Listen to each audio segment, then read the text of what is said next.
crimes, condutas delituosas.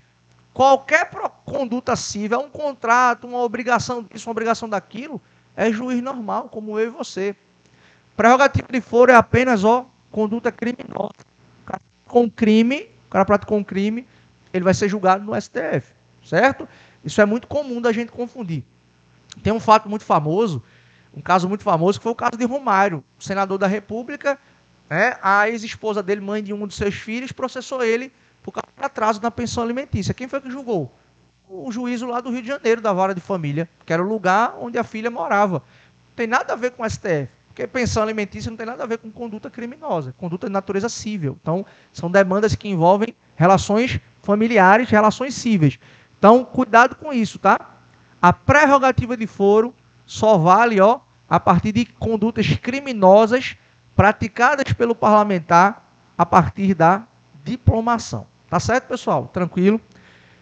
Preste atenção no que eu vou dizer aqui, tá? Teve um caso muito famoso aí, julgado pelo STF há algum tempo. Não me falha a memória, foi a ação penal 937, mas o número pouco importa. Mas deixa eu contar uma historinha para vocês. Veja.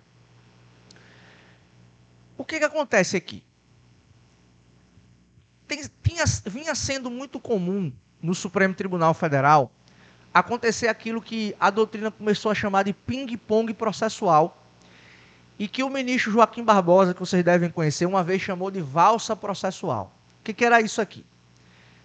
Teve um caso muito famoso, o primeiro caso muito famoso aqui no Brasil foi de um ex-governador do estado da Paraíba chamado Ronaldo Cunha Lima. Alguém lembra dessa história, não? Ronaldo Cunha Lima, governador do estado da Paraíba, no início dos anos 90, encontrou um político chamado Buriti, acho que era Luciano Buriti o nome dele, um inimigo político dele. Aí lá nos anos 90, no início dos anos 90, Cunha Lima encontrou Buriti num restaurante muito famoso lá em João Pessoa, sacou um 38 velho e meteu chumbo em Buriti. Não matou, graças a Deus, mas tentou matar Buriti lá no início dos anos 90. Pela honra da minha família, por não sei o que, você está criticando e tal, meteu chumbo em Buriti. O que aconteceu? Quem julga governador por crime é o STJ.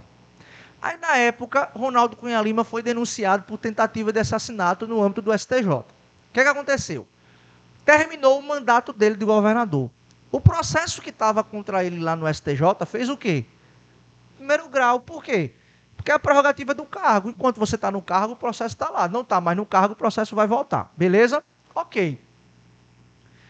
Isso se chama atualidade do mandato, tá? Essa regra. Enquanto você está no mandato, a prerrogativa de foro está valendo. Terminou o mandato, vem para o primeiro grau, normal. Só que o problema foi o seguinte: um tempo depois, Ronaldo Cunha Lima foi eleito senador da República. O que aconteceu com o processo dele? Quem julga senador por crime é quem? STF. Aí o processo dele foi para onde? Foi para o Supremo Tribunal Federal. Algum tempo depois, antes do processo dele ser julgado, já estava com data para julgamento, aí Ronaldo Cunha Lima apresentou uma carta de renúncia, dizendo assim: eu quero ser julgado como um cidadão comum, não sei o que e tal. Meteu esse migué. Renunciou ao mandato dele. O que aconteceu com o processo? Desceu o primeiro grau. Resumindo a história, ele morreu e não foi julgado. Aí ele morreu e não foi julgado. Por que ficou esse vai e vem? Porque ficou esse vai e vem. E aí o que acontece? Isso é muito normal. O camarada é prefeito. Aí tem um processo contra ele lá.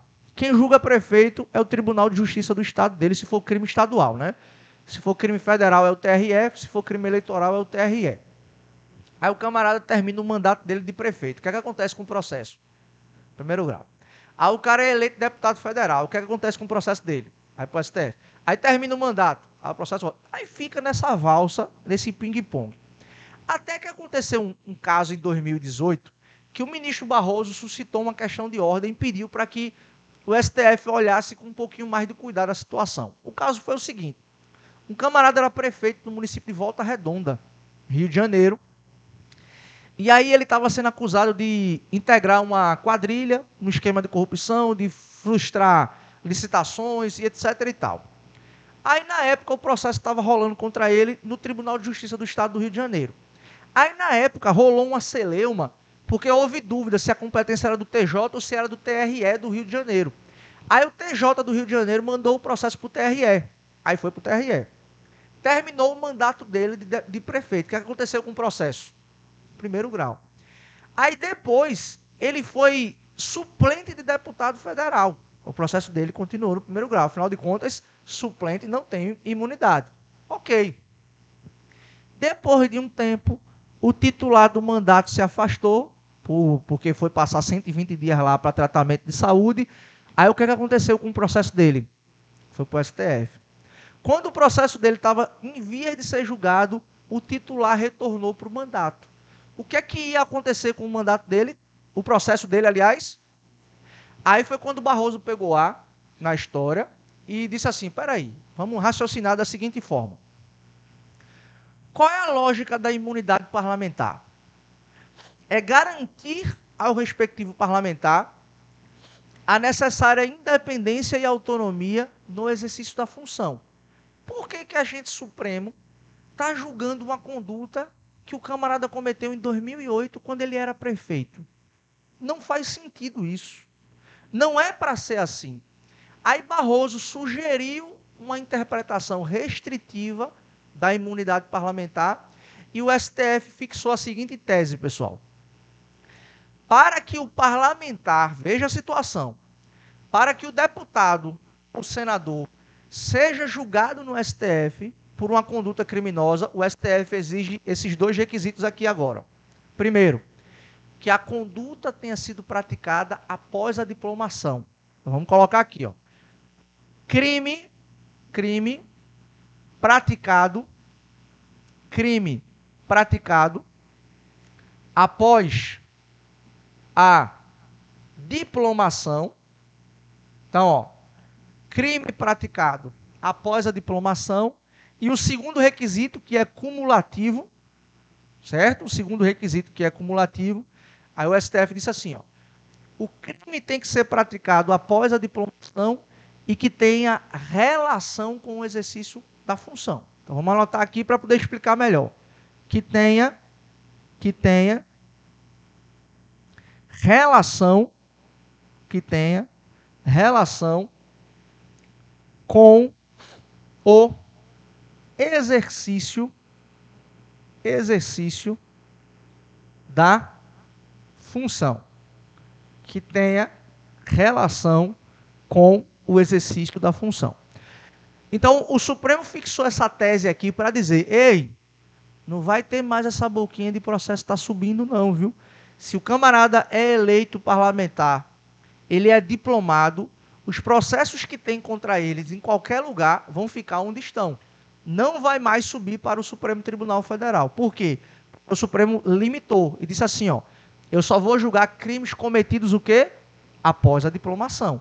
Tudo que foi cometido antes vai continuar lá correndo no juízo onde ele estava. Eu não quero mais saber. Então, com essa tese, o Supremo, ó, cortou esse negócio do processo ficar subindo, certo? E detalhe, o segundo requisito ainda fecha mais a porta.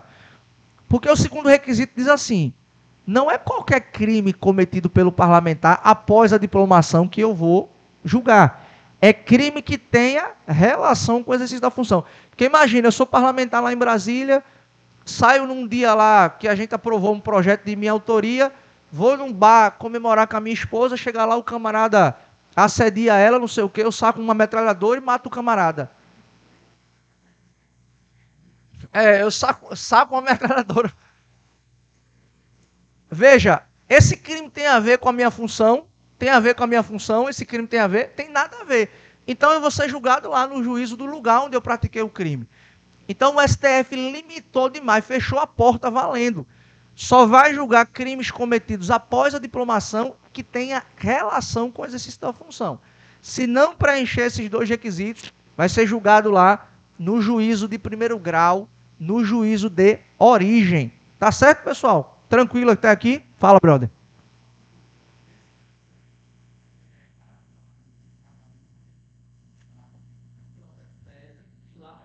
Aí é dessa forma. O que é que eu mostrei no início? Que a gente tinha esse problema, né? De subida, de descida, não sei o quê. A regra é muito clara. A prerrogativa de foro ela vale enquanto o sujeito estiver no mandato. Isso não mudou. Se terminou o mandato, o processo desce, normal. O que acabou a título de boquinha com essa tese aqui foi o seguinte: o processo não sobe mais, mas ele continua sendo passível de descer. É muito simples. Se acabou o mandato, o processo vai para o primeiro grau. Ele só não vai subir mais. Beleza?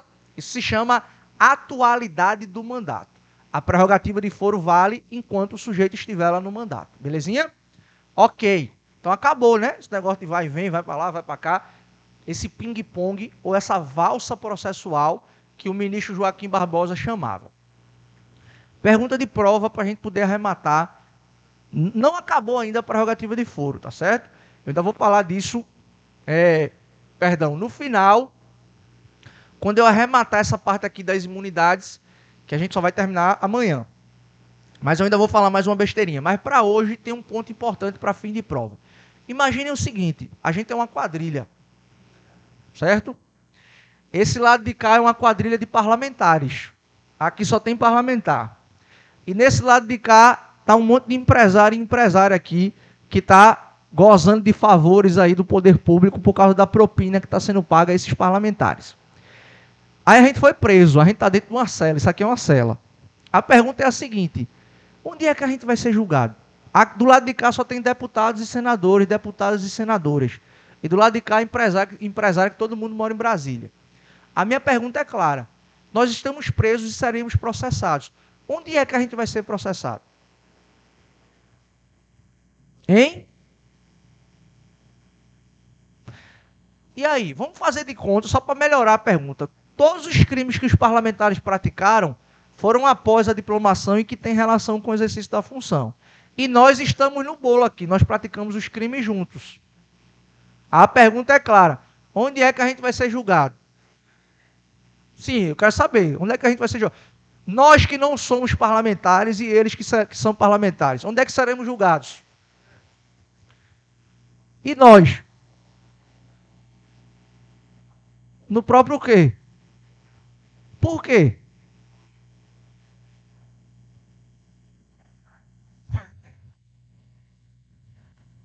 Você está certa. Preste atenção no que eu vou dizer para fim de prova. Regra geral, quando você tem crimes que são praticados e você tem partícipes que são parlamentares e não são parlamentares, a regra é o seguinte: fatiamento. Cada um julgado no seu devido juízo.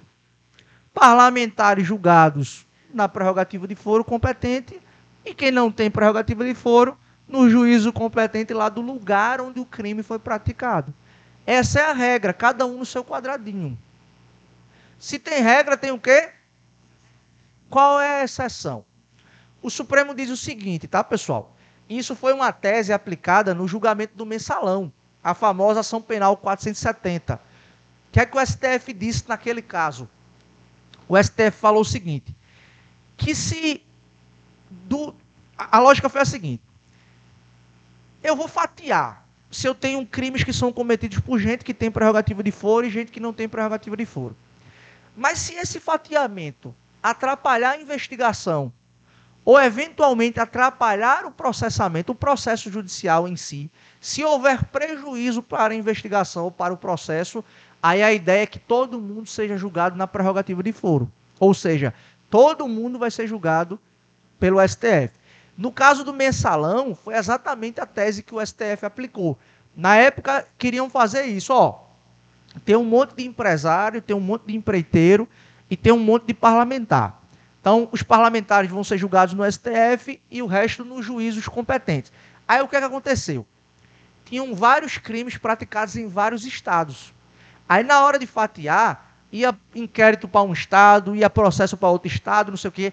Aí, isso iria dificultar a investigação e iria dificultar o julgamento dos criminosos. Aí, o que o STF fez? Nesse caso, como haveria prejuízo na investigação e no processo, eu vou julgar todo mundo. E foi exatamente o que aconteceu.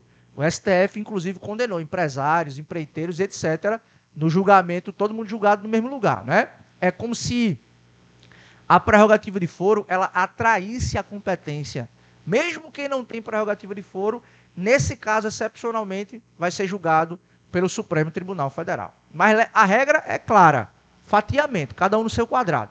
Se houver prejuízo para a investigação ou prejuízo para o processo, aí a prerrogativa de foro vai arrastar a respectiva competência. Tá certo, pessoal? Tranquilo?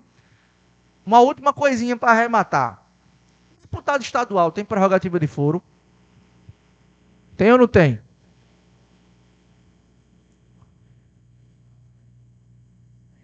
Vou fazer outra pergunta, que é melhor ainda. Vereador tem prerrogativa de foro? Não? Vocês vão fazer o seguinte, hoje na revisão de vocês de direito constitucional, vocês vão fazer uma revisão boa hoje de direito constitucional. Vocês vão ler o artigo 27 e o artigo 29 da Constituição e amanhã a gente vai responder a essa pergunta. 27 e 29.